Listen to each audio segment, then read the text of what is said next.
Welcome to Access Sportsnet Lakers, driven by your Southern California Honda dealers. I'm Chris McGee.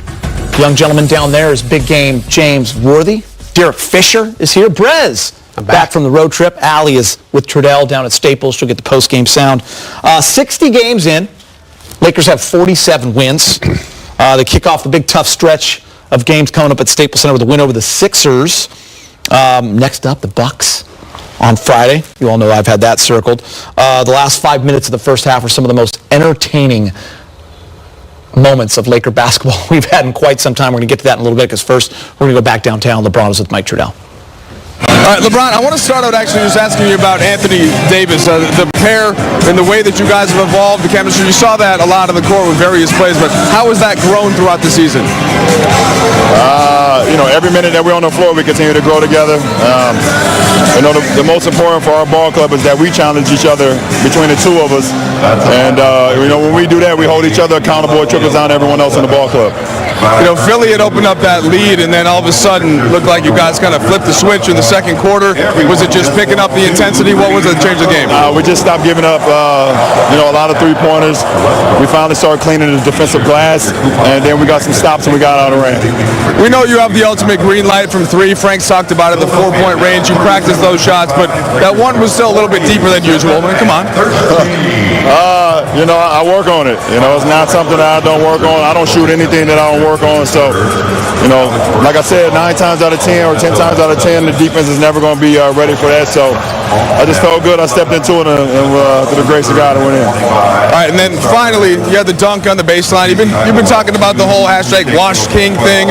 You still like to get up and kiss the sky once in a while. Do you think about anything else there? Nah, it's always fun to be able to have a momentum play, and dunks and threes and crossovers and things like that throughout the course of a game. A block shot gets the crowd into it. So, I've been fortunate enough in my career to be able to get the crowd on their feet and make plays for my teammates and result in a lot of wins. So I hope I can continue it.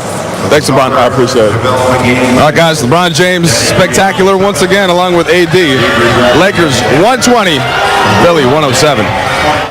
Yeah, LeBron James and AD once again played like the superstars that they are. Do want to start with what Mike talked about with LeBron. That second quarter, the last 5 minutes.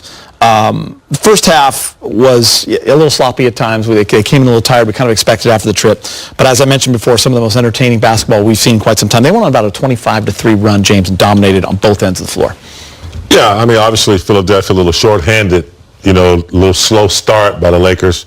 But the second quarter, they really turned that up on the defensive end, only allowing 19 points in the second quarter, and that seemed to turn the whole game around as far as momentum was concerned. I thought AD, his energy was just contagious, and the rest of the team kind of picked up with Bradley there with some tough defense, and they were able to get out and dominate, in the paint. 62 points in the paint, and the 6 blocks were dominant, but there were so many shots that were altered. When you go in the paint against the Lakers now, you think twice about floaters and layups that you normally would take. So I thought the second quarter defense was key to them getting out and controlling the game. Yeah, it's all about the defense. I think for this team, when the season started, we were all enamored and quite pleasantly surprised with the lockdown defense they were playing, holding teams under 90 in a lot of games to start the season. Impossible to do that throughout the course of an 82-game regular season.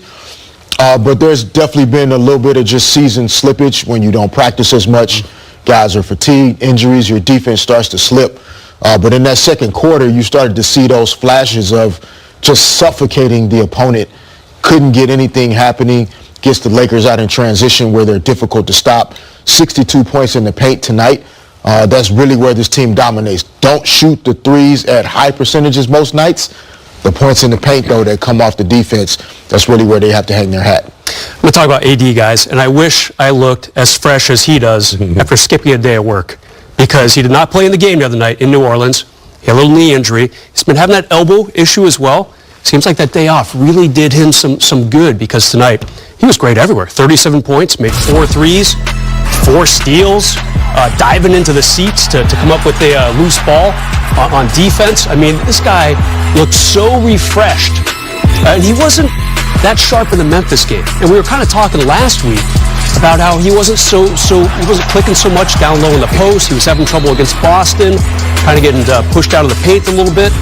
But tonight, I mean, you cannot argue with any of these numbers. 13 of 19 overall. That's a fantastic night for him. Yeah, just 37 points on 19 field goal attempts, Brez, and the 4 of 5 from 3. And I agree with you. You saw it in that first half, the way he kind of inserted his will. He had it going on from the get-go. He had a different type of energy. I think that day off helped for sure.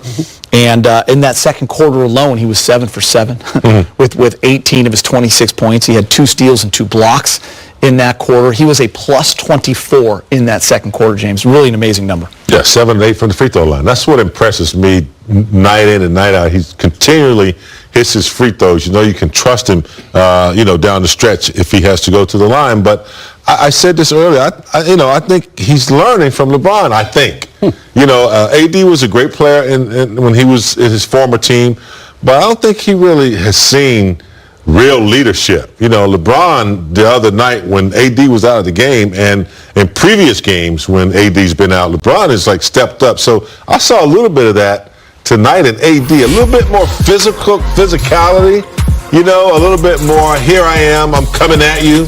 And that's what we're going to need more of. A little bit of pit bull in that tonight, Peter. James, it's crazy when you see that athleticism on display, too, what he was doing those last 5 minutes of the second quarter in terms of the steals, getting down the court so fast, leading fast breaks. He's a 7-footer. Yeah, I mean, we know he can do it, but I'll go back. He's sitting over there, and you're watching LeBron do it, and you're seeing a real leader who's done it. And so I think he picked up his tempo a little bit tonight. Yeah, you can the great players can sense certain moments and certain opportunities where they need to go to that level. And I feel like he really, took advantage of the opportunity to say, okay, LeBron stepped it up in New Orleans when I was out. Okay, LeBron shouldn't have to step on the gas tonight. It's my turn to really elevate, get this win for us tonight, allow LeBron to just kind of cruise and do his thing and get his numbers. But AD took charge of this game, put it on his back, and everybody else followed. Yeah, step one of a big 3-step process for the Lakers. For me, the most important 3 games of the regular season. Good job tonight. Undermanned Philly team, so not quite as big as it might have seemed a week or 2 ago. But then you have Milwaukee coming to town Friday. That's going to be fascinating. Lakers did not do well in Milwaukee a few months ago. And of course, the big Clipper game, a Clipper home game on Sundays. So the Lakers, 1/3 the way through, a big I'm really test. looking forward to the next 2 games, and I know you know that. Yeah. Really looking forward to it. How many times have I told you that? All right, let's get you to Staples Center for the highlights. Robinson gets the, that's not the, where are we? I don't know anymore. There we go. AD making his return. First quarter, Shake Milton misses the shot. LeBron James gets the rebound. Big game. He's driving to the rim. He's getting the bucket and the foul. He's going to make the free throw. Yeah, all started with AD altering that shot, and then they did a lot of this getting out on the break. Potential 3-pointer. 6.5 to play in the quarter. Davis, Here we go. gets the feed from LeBron, the jumper and the foul. Game tied at 14 after the free throw. 2 minutes later, Sixers in transition. They're shaking Bake Milton right there. Going to drive on Davis, and he gets the layup. Sixers push the lead back up to 6. Lakers called timeout. Later in the quarter, Davis working on Norvell. Gets the basket fouled. He would make the free throw. Yeah, you could tell about halfway through that first quarter, after working through being out a little bit, his legs were there. Young fella had saw the ball go in the basket, and it was over from there. Fresh, period. Markieff Morris tries to get the ball. Stolen by Raul Neto. He gets a clean look for 3. Sixers lead 35-28. They're celebrating. They're excited, Brez. Second quarter, Neto puts the move on KCP. Yay. Lakers saying, all right, maybe it's time to wake up.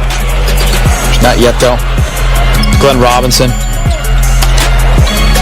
gets the floater. Lakers call timeout, 41-30, Brez. And from there, Anthony Davis, he's going to start to take over. Yeah, it's kind of an undermanned front court. No Embiid, no Simmons. So yeah, AD realizes, okay, this is my time to shine. Let's do this. God, he was good in that second quarter. Yeah, working on the baseline. There it is. This is when he really starts to get hot. Brez, he hits the three. They're within 4. Then it's AD again. This time, we showed this at halftime. Kind of Rondo with that lob to AD. That tied it up at 50, James, and they were off to the races at that point. They've been doing that since they were playing in down in New Orleans. It's just an eye contact defensive player tries to,